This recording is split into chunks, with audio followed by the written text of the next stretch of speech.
I'm Crystal DiMichelli, and welcome to the Forces for Nature show. Do you find yourself overwhelmed with all the doom and gloom you hear of these days? Do you feel like you, as just one person, can't really make a difference? Forces for Nature cuts through that negativity. In each episode, I interview someone who is working to make the world more sustainable and humane. Join me in learning from them and get empowered to take action so that you too can become a force for nature.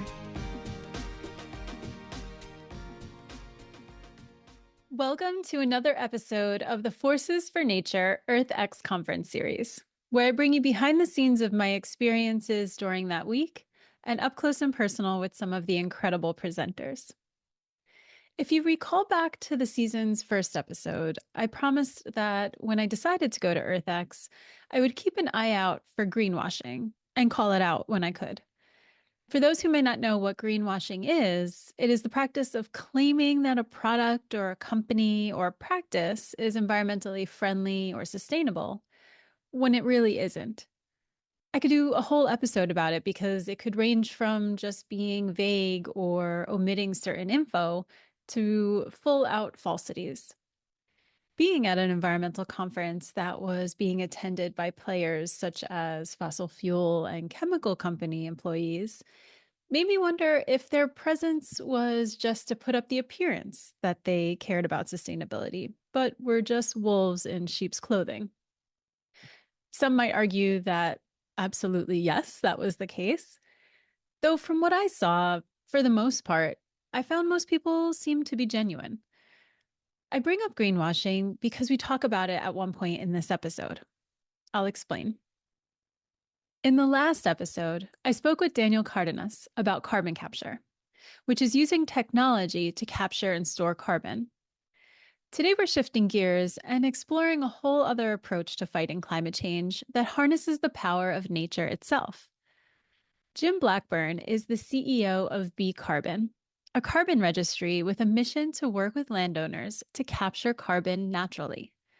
His work is all about using nature-based solutions to pull carbon dioxide out of the air and store it in the land itself. Think forests, prairies, wetlands. These environments already have natural storage abilities. BCarbon aims to pay landowners to maintain and expand this storage capacity, using the planet's own cycles to lock carbon away in plants and soil. BCarbon operates in what's called the voluntary carbon market. This market lets companies and even individuals buy carbon credits to offset their own emissions. Unlike regulated carbon markets, like those in California or parts of the EU that are mandated by the government, the voluntary market is driven by private sector demand. By purchasing credits, businesses essentially can balance out their emissions by paying landowners to manage their lands in ways that trap more carbon. For example, by restoring prairies or conserving forests. But this market can have its challenges. One big critique is that it lacks tight regulation, and so the quality of credits can vary. There's a concern about greenwashing in two ways.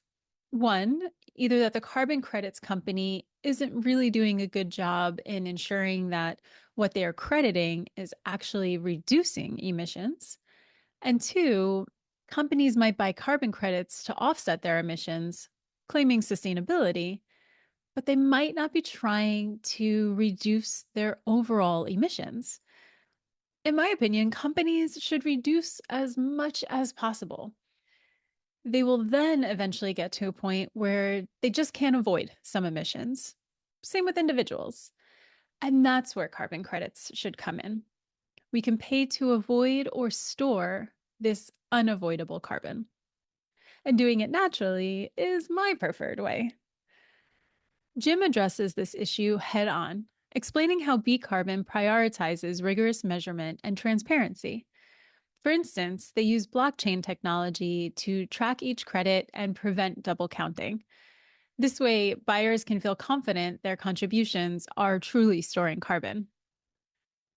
In our conversation, Jim also shares his vision for how nature-based solutions can address climate change while providing added benefits, like protecting biodiversity, conserving water, and creating sustainable income for landowners.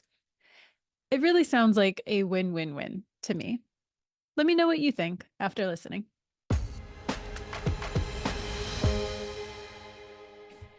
Hi, Jim. Thank you so much for joining me today. Oh, you bet, Crystal. So I'm excited to talk today here at EarthX about the panel that you're going to be a part of, which is about biomimicry and circular economy, and specifically more about your company, BCarbon. Can you tell me a little bit about BCarbon? Sure. BCarbon is a carbon registry, which means that we create protocols or rules about how we will evaluate pulling carbon dioxide out of the atmosphere and storing it in nature or perhaps in other types of situations, but mainly we're nature-based, and we want to basically pay landowners for storing carbon and then selling these credits to those that are emitting carbon and trying to create a system over a long term that basically supports the circular economy of the earth, which is we have a natural carbon cycle where emissions go up in the air as carbon dioxide and come back down as carbon dioxide and are transformed by photosynthesis into carbon. And then it lives, we have plants that live, we have trees that live, we have animals that live, and then they die, turn into carbon dioxide, and it goes back to the atmosphere. And that's the circular economy of nature. And I want to try to mimic that with a human economy that has Earth at its center. So for someone who doesn't exactly know what a nature-based solution of carbon sequestration looks like, how would that work? So you said you work with landowners. Correct. And first of all, just to start out with, a forest is a nature-based carbon solution. I mean, it's been happening for a long time. The trees take the carbon dioxide The trees take the out carbon of the air. dioxide out of the air. Prairies, plants have, native prairies have 10, 15-foot deep root systems. And so the carbon dioxide turns into carbohydrate, goes into the roots, and then sugars go out. And that's what keeps all your soil organisms alive. So there's a whole carbon cycle based on photosynthesis. And then when things die, the carbon goes back up into the atmosphere. So we have in nature a carbon cycle.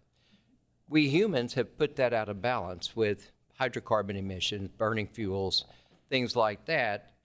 Our economy is sort of out of sync with that natural system. And so a lot of what we're about is trying to bring the human economy back into sync with nature's economy. So how do you work with landowners? Do you have them protect a certain piece of land? What does it look like in practice? In practice, first of all, we have to measure. Measurement is probably the centerpiece of what we're doing because we want to prove that we're actually adding carbon.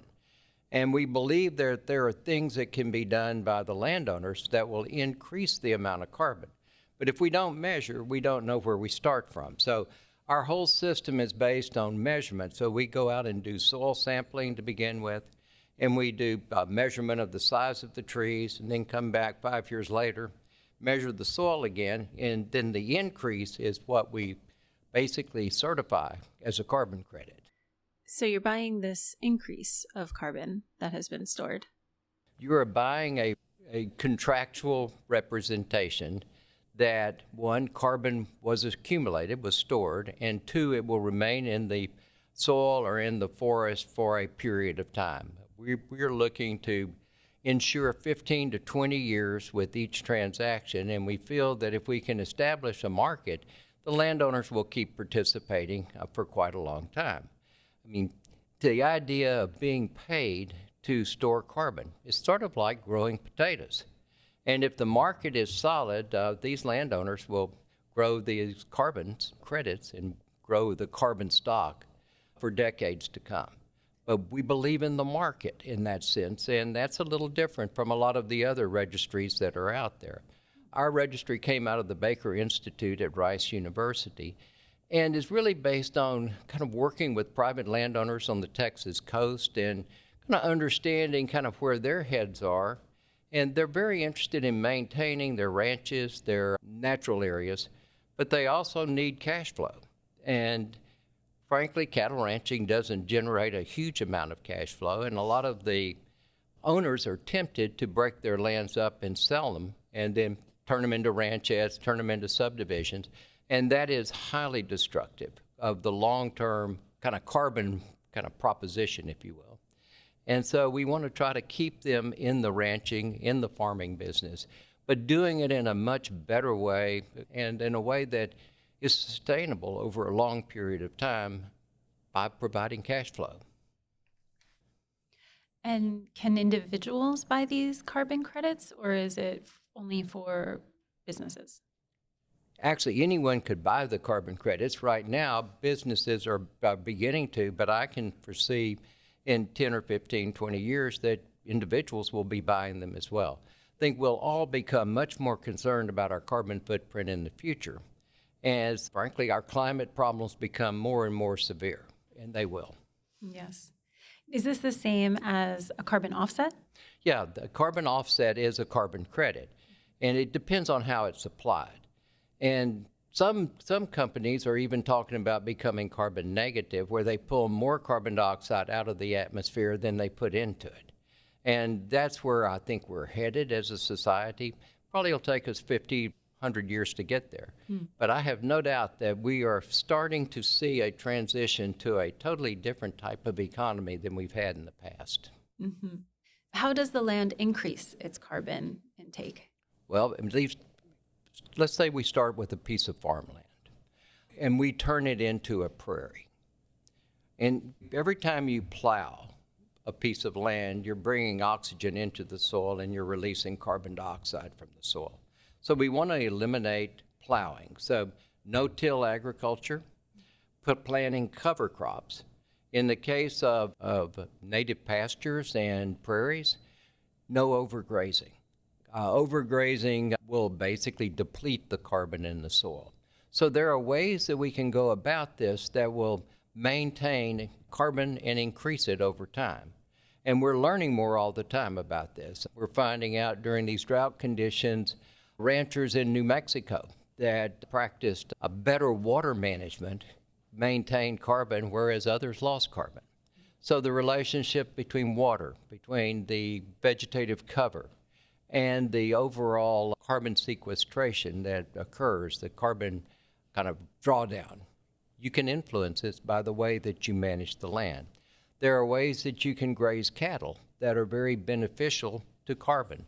What's called mob grazing or regenerative grazing, where you basically replicate the action of the buffalo. And rather than overgrazing, you kind of graze through, but maybe take about 50% of the cover, and then move the herd on. There's urine, there's defecation that has occurred, that's natural fertilizer. And the grass seems to flourish under those systems. The ecology seems to come alive. And basically it's in sync. So a lot of this is trying to understand the rhythms of nature, the rhythms of the natural carbon cycle, and frankly bring our human economy into conformity with the natural economy, which is the circular economy. We just have to clear a few hurdles first. You know, this whole journey on nature-based kind of thinking and trying to bring really very serious manufacturing, petrochemical companies to a natural way of thinking. I was talking to a group at a major oil company, and I was talking about carbon dioxide and the prairies with what we were talking about, and about, you know, the drawdown of carbon dioxide and how the plants would take the carbon dioxide and put it down into the root system. And I noticed one man with brow was kind of scrunched up, and he was, you know, really concentrating hard, trying to get it. And finally, he kind of gingerly raised his hand, and I said, "Yes, sir." He said, "How big does my pipeline have to be to get the carbon dioxide to your field?" And I'm sitting there going, "Oh, no. And you know, I just realized what a disconnect the conversation was, where, you know, I mean, we were talking about taking it out of the atmosphere. You put carbon dioxide in China, and it basically mixes in the atmosphere. And so it's all one mixed atmosphere up there of carbon dioxide. But I just realized how much work I had to do to really begin to explain these concepts to help people that are trying to understand. I mean, this man wasn't trying to to screw me around or anything. He was trying to understand. It's just we were totally disconnected on our discussion. And that was, to me, was a very kind of illuminating moment of realizing that I'm talking to people that are used to technology. They're used to compressors, and they're used to engines, and they're used to pumping things and moving things. And I'm talking about something very different. And it's on me to learn how to talk so they can appreciate that this is an opportunity they should participate in. I feel like too, that knowledge is maybe middle school science, and I feel like science is being attacked so much these days, and there's not as much of a value placed on it. But that will take us in a whole other direction.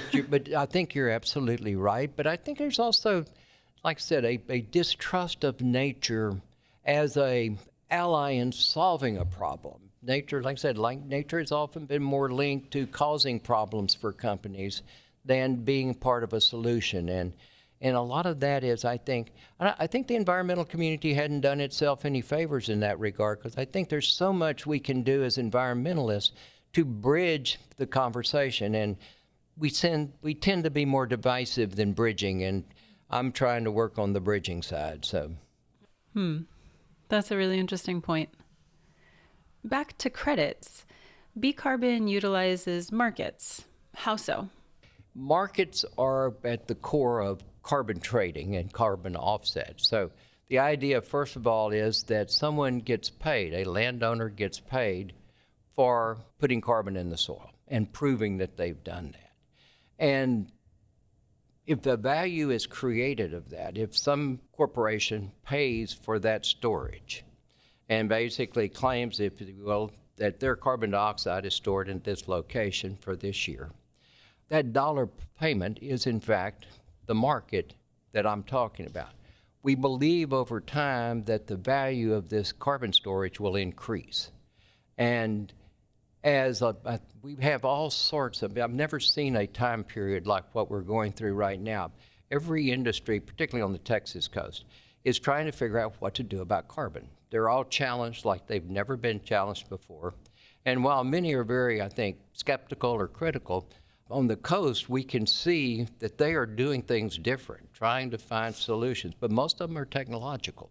Various ways of capturing carbon, going to hydrogen. There's even some small nuclear plants that are proposed on the Texas coast, as well as wind and solar. But nature will fit into this program as well. But we've got to pay for it. If we don't put a value on nature, unfortunately, we humans, frankly, don't value something often if we don't pay for it. And so we need to begin to pay for nature, in my opinion. And I think, that's a part of this whole process. And so when I talk about markets, that's what I'm talking about. Yeah. So, carbon capture, the technology of carbon capture is super expensive in and of itself. Can we use those funds instead to go to these nature-based solutions that have so many other benefits, like for biodiversity and water sequestration, et cetera, et cetera? Well, that's our goal. That's that's where we're trying to go with this. But, it's funny. Nature is, I don't think companies have traditionally thought of nature as their friend. They're almost biophobic in the sense that, endangered species have always, been a hurdle. Wetlands, you have to get permits. Nature has never been thought of as a business ally. And I think part of what we're working on with this market that we're talking about is trying to get nature on an equal footing, if you will, with other forms of technology. If I had invented photosynthesis and patented it, it would be much easier to talk about it. But it's, on the one hand, it's free.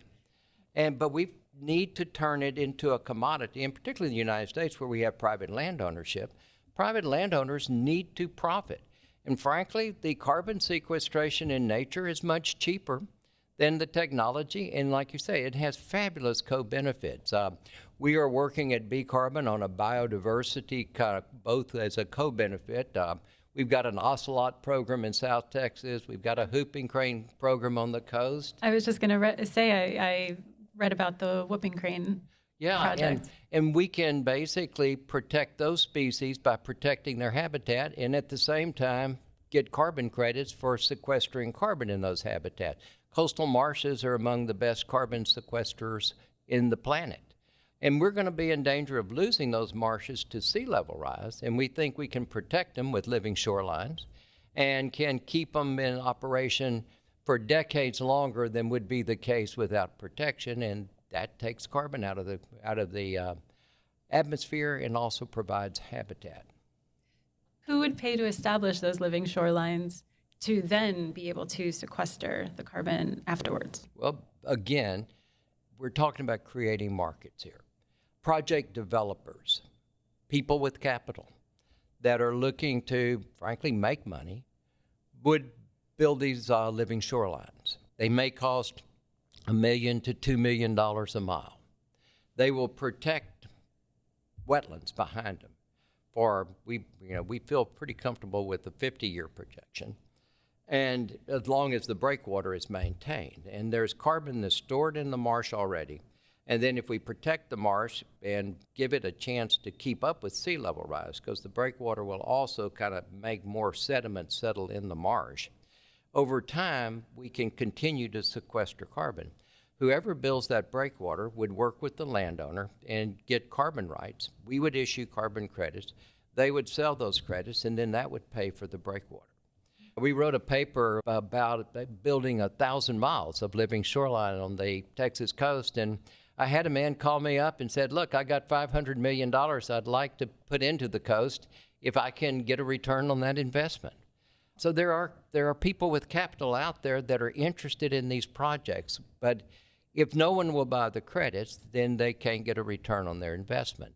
So we were basically trying to set up a market system, if you will, that is about rewarding nature for its role in the carbon cycle and basically trying to bring nature and the human economy into sync. And if we could ever do that, I think we would have achieved something really positive for the future. I agree. Can you speak to the differentiation between the voluntary market and the regulated market? Sure. And how are carbon credits or / offsetting regarded in each? There is a regulated market in California and in some of the, I think, European or in some of the nations in the EU. The regulated market is actually like normal environmental regulation. I mean, I'm an environmental attorney. I've been practicing for a long time. Environmental regulation is a law. There are rules. You have to perhaps get permits, but it's all administered by a state agency, very kind of both rigid but also very clear as to what the rules are. The voluntary market is very different. Right now, most of the carbon market is in the voluntary market and not in the regulatory market, at least in part because we've never been able to agree on a climate policy, certainly within the United States. Don't see Congress, frankly, doing anything anytime soon. So, unfortunately, we're at that situation. And the voluntary market is a bit chaotic. It's been described as the Wild West because there apparently are no rules per se. There are kind of guidance documents that come out of the United Nations. There are guidance documents that come out of various groups that are kind of set themselves up as international registries. BCarbon is probably not in accord with some of these, simply because we're focused more on the private landowner and trying to increase scale. And if we don't get scale, I don't think this is going to work. And a lot of at least the structures right now that are popular, I think do not offer access to scale. Ultimately, we've got to be talking about not millions, but hundreds of millions, possibly billions of acres of land being moved into the carbon world, coming into service, if you will, of this whole carbon economy of the future. I mean, that's huge scale. I mean, we're talking about something, I mean, right now, BCarbon is a baby. We're just beginning, but the scope of what's in front of us is huge. And trying to stimulate that, try to figure out how to make it happen and what's right. I mean, one of the things I just learned, for example, of southern pine forests pretty much stopped sequestering carbon after 30, 35 years. So it makes sense, frankly, to cut it, turn it into wood products, replant and restore, if you will, the forest, and put it into essentially a circular economy where it grows, it produces, it's gone through its life of producing carbon, and we cut it and then replant it, follow the wood through the sawmill, subtract off the wood that is lost, and you've got wood that's going into a home for storage for 50, 100 years. So that's circular economy. That is circularity in how we think about our economic system, and it fits totally with the ecological system. That is something that we don't have much of in our economy these days. And so a lot of what we're doing is trying to find those opportunities and enforcing and reinforcing those in a market structure in the voluntary market. The beauty of the voluntary market is it allows for creativity. And right now we need creativity. We're at a transition period that is as interesting as any time period I've ever seen since really I started being a professional in the late 60s and early 70s. This transition we're in has opened up so many opportunities, and nature is and should be at the center of it. One of the critiques, though, about these carbon offsets and carbon markets is that there's a lot of greenwashing going on. Mm-hmm. How are they doing greenwashing, and how do you avoid it? Well, I mean, greenwashing is a very kind of, on one hand, very tricky subject. On one level, someone can say they're doing something and thinking something and adopting principles, and if they don't put any money behind it, that's a form of greenwashing. So if you look at corporate websites, I mean, they're amazing these days with what they are talking about. I mean, compared to 50 years ago, it's a whole different world out there. Are they serious about it, though, is the question. And then, is what they're participating in part of a long-term solution? Does it really help in the long term? And I think that's a little harder question. There are those that think we should only be allowing carbon credits for activities that hadn't occurred previously. On the Texas coast, we have a lot of good stewards that are doing a lot of good things for their land. They're pulling carbon down every year out of the atmosphere. CO2 goes into their soil. We don't think they should be prohibited from participating, but I think we ought to be clear about that we are putting together a system that is essentially rewarding the removal of carbon dioxide from the atmosphere, tying it into the natural cycle. Now, if a company is honest about that and is very clear about what they're doing, I don't think it's greenwashing. Now, not everyone agrees that carbon offsets are a good thing. There are those that think that carbon offsets should be prohibited. It's a legitimate point of view. I disagree with it. But I think we need to argue through all of these issues, but it doesn't mean it's greenwashing just because someone takes a different point of view than you do. I think the greenwashing is the material misrepresentation of how you're using ecology, if you will, in your processes, and how you're going about a long-term pattern of reduction. As long as companies are trying to avoid emissions to begin with and reduce and become more efficient wherever they can, there's going to be, frankly, gaps that they may not be able to fill, at least not in the short term. Carbon credits are a wonderful way of doing it, and it basically reinforces the carbon cycle, that natural cycle I keep talking about. So again, if it's in a context that is part of a long-term plan of reduction and transition, I don't think of that as greenwashing at all. But it has to do with the disclosure, it has to do with clarity, and it has to do ultimately with honesty. So in just getting a clearer idea of how these credits work, if someone were to buy a credit, are they buying a piece of land? And so say like, okay, this plot of land is mine and nobody else is going to buy that plot of land, and whatever gets sequestered here, that's my credit? No, you're not buying the land. the land remains with the landowner. Right, but But theoretically. what you're buying is the product that is deposited in the land or in the tree. You're buying the carbon storage that has occurred. So it's kind of like potatoes, except with potatoes, you dig them out of the ground and you get them and you get to take them. But with carbon, you want it to stay in the ground. You want it to stay in the tree.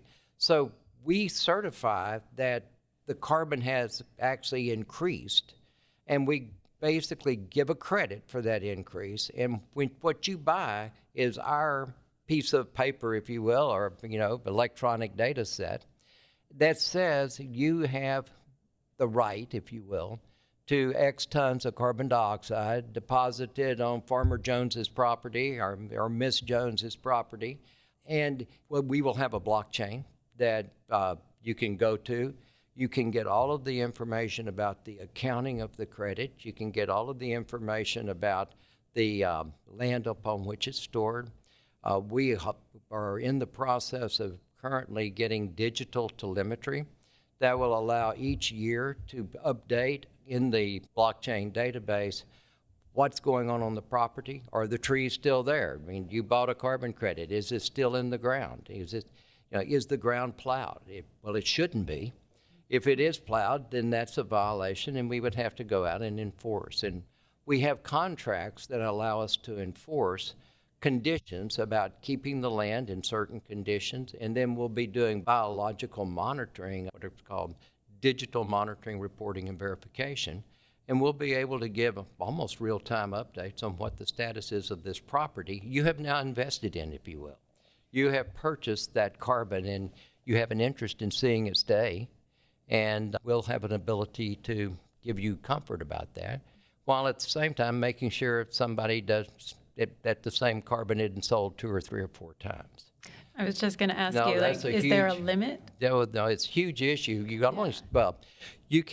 Someone could buy and invest in a carbon credit and then hold it for 5 years and hope the price went up and then sell it.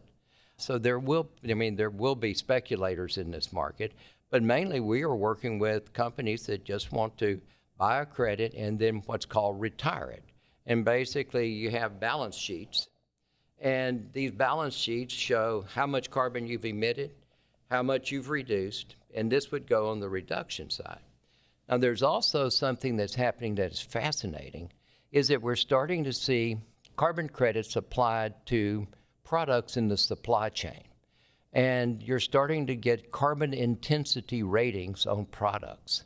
And we're seeing, for example, tags on calves, and it would attach a carbon credit to a calf's tag, and then you can follow it through the feedlot and into the, if you will, the meat processing. You can do the same thing with grain. You can do the same thing with any number of these products, and basically you're applying the carbon that's been put into the soil and growing the product into the supply chain.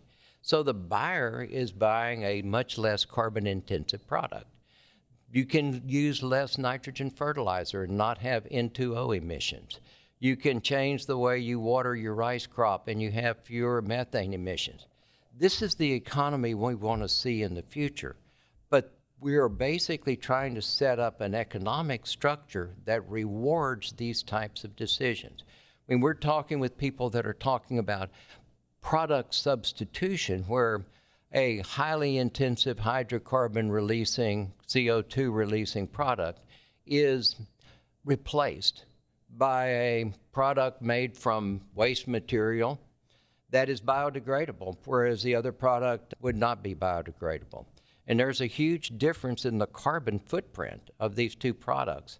And that should be reflected in the economic system. And that carbon intensity might allow for a much higher price if the carbon intensity is low.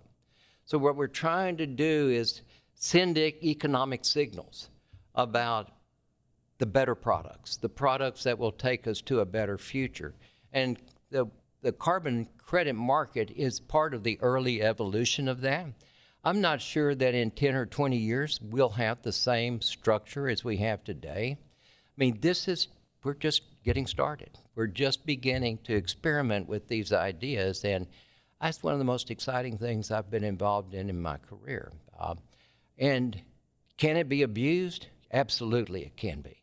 Uh, you know, I'm sure it will probably get regulated at some point, although I hope it's not too quick, just because right now there's really creativity in this market, and it's going to lead to some very, very good things. Back to the blockchain thing, real quick. Blockchain takes a tremendous amount of energy to run the computer systems. How is that offsetting, or how do you offset that? The blockchain we're talking about is a very different blockchain than what is involved with the essentially the market on the digital monetary system is very different. And what we're talking about is minuscule from an energy standpoint because it's simply an accounting system. We're not generating those prime numbers or those numbers that are they're not otherwise out there in the marketplace. And I have been assured by people much smarter than myself that our use of the blockchain is a minimal energy requirement compared to what they're doing with those big server stations that are eating up, frankly, 25% of our grid. That's not us. But again, I can't explain in great detail about that, but it is, I think, literally we're an accounting issue as opposed to a computational issue. It's a big, big difference. Ours is simple. Okay, thank you for that. As a consumer, is there a way that I can best offset, for example, the flight that I took to get here? Well, yes, I mean, on one hand, I think some of the airlines have offered that you can add payment on when you buy your ticket. I think there's been a little dispute over some of those. Yeah. And I think at least one airline's got sued over their representations. Which is what the greenwashing question was kind of. Absolutely. That's where the greenwashing comes up. And, we offer, there's a group called Texas Coastal Exchange, for example, that allows you to purchase carbon credits or basically make a donation, and TCX will make a grant to landowners to basically just secure carbon in place. It's a type of carbon credit, but I would imagine once we start seeing these credits come onto the market, there will be many opportunities for individuals to go out and actually purchase 10 tons, 5 tons of credits through basically a website. It's, I can see that happening, just not that many carbon credits on the market yet. And it's hard for someone to invest millions of dollars developing carbon credits on the hope that consumers will buy, because that's going to be a slower process. I think, frankly, small change. well, it's not only it's huge change if 100 million of us did it, but the chances of 100 million of us doing it anytime soon probably isn't that high. I mean, I offset my carbon footprint, but How? Basically, I make a donation to Texas Coastal Exchange, and they secure wetland areas that are basically being saved by nonprofits. They also pay individual landowners to set their land aside. So those types of things are possible, but there's not much of that yet. There will be in 10 years. I think also you'll be able to probably scan a code in the store and give you the carbon intensity of every product that you buy. And that's coming. This is what I'm talking about, the carbon intensity, and why you think about organic food. And when organic food first hit the market, it cost a bit more, but there were soon some very devoted followers of organic food. I think you'll see the same thing with carbon footprint and carbon intensity. Is there anything that you can recommend to the listener, the regular person, something that they can do to help with this issue? Well, I think it's as simple almost as loving a tree. It's as simple as going out into your garden and just marveling over the growth of a plant, because that's the carbon cycle at work. And you have a small plant and you watch it grow. Well, that's photosynthesis taking carbon dioxide out of the atmosphere. And I think if we begin to link ourselves spiritually, mentally, with nature, That's what so much of this is about. I think in our last 100 years, we've gone further and further away from nature, and this is about really returning to nature and putting nature at the center of our thinking about carbon, about economy, and about us as individuals. Nature has an important role here, and I think we forget that at our peril. The biggest problem here is that you don't see nature at the center of our discussions on climate. I would dare say that very seldom is nature and climate mentioned together. We talk about climate and reductions and all of these things. So it's really about nature. And so I encourage everyone out there to just think about nature, in an economic engine sense, in the marvel of photosynthesis and what bringing carbon dioxide down was. And then ultimately, I think you'll have a chance to contribute, if you will, to offsetting your footprint by supporting nature. Thank you so much, Jim. This was super informative. I learned so much in this short period of time. Thank you for all that you're doing. You're making a difference. I mean, it's really nice for you to ask us, to come here and talk with you. Much appreciated.